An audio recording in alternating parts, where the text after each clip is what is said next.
Il y a urgence. Urgence parce que l'Europe en général et la France en particulier sont confrontées à une vague migratoire sans précédent et qui n'en est sans doute qu'à ses débuts. En 2016, l'Union européenne a enregistré plus de 400 000 passages illégaux à ses frontières.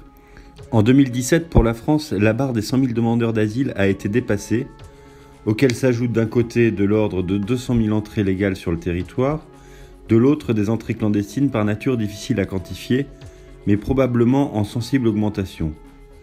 Et enfin, un processus de naturalisation concernant plus de 100 000 personnes chaque année. Urgence parce que le choc démographique des prochaines décennies augmentera considérablement les flux migratoires vers l'Europe.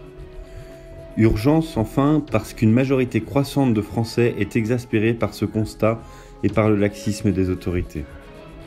Loin de ce laxisme comme de la démagogie, Force républicaine propose une politique de réponse ferme et responsable aux défis migratoires.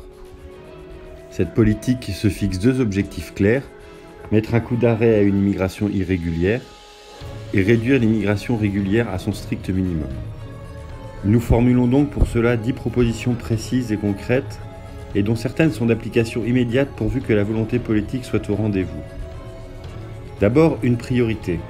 Face à l'augmentation massive et incontrôlée de l'immigration irrégulière, il est temps de mettre un terme au laxisme ambiant et de faire appliquer les lois de la République. Les étrangers clandestins et irréguliers doivent être expulsés sans délai. Cela concerne principalement les étrangers entrés clandestinement sur le territoire national, les étrangers déboutés du droit d'asile et les étrangers étant entrés régulièrement sur le territoire national mais ayant épuisé leur droit à y rester.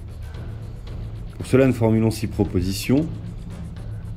Abroger immédiatement les circulaires Valls qui ont permis de régulariser plus de 120 000 clandestins entre 2012 et 2015. Mettre fin au détournement généralisé du droit d'asile, le réformer de fond en comble en limitant réellement la liste des pays ouvrant droit, en obligeant à formuler la demande d'asile depuis l'étranger et non une fois arrivé sur le sol français, et en réduisant à 6 mois la durée de procédure qui peut excéder 2 ans actuellement. Donner instruction au préfet pour exécuter les obligations de quitter le territoire notifiées aux irréguliers, notamment aux déboutés du droit d'asile, et qui aujourd'hui restent lettre morte pour 90% d'entre eux. Signer des accords bilatéraux avec les pays d'origine pour qu'ils assument le retour de leurs nationaux, en y conditionnant si nécessaire l'aide que la France leur apporte.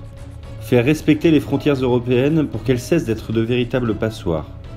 Réviser les accords de Schengen en créant un corps européen de garde-frontières, en facilitant le rétablissement des frontières nationales si besoin en est, et en suspendant la participation à Schengen des États qui n'assument pas leurs obligations. Supprimer l'aide médicale d'État dont le coût a dépassé le milliard d'euros en la remplaçant par une dispense temporaire de frais de santé limitée aux urgences et aux maladies contagieuses graves. Concernant l'immigration régulière, Force républicaine se fixe 4 actions principales. Réduire l'immigration légale à son strict minimum en fixant chaque année des plafonds limitatifs d'immigration votés par le Parlement. Restreindre le regroupement familial qui n'a plus sa justification de l'époque où il a été ouvert. Conditionner l'accès aux prestations familiales et logements à une durée de résidence légale en France de 5 ans. Restreindre également l'acquisition de la nationalité française en la subordonnant à une volonté réelle d'assimilation de la part des demandeurs, intégrant des critères de bon sens tels que la maîtrise de la langue française et le respect des lois et des valeurs de notre pays.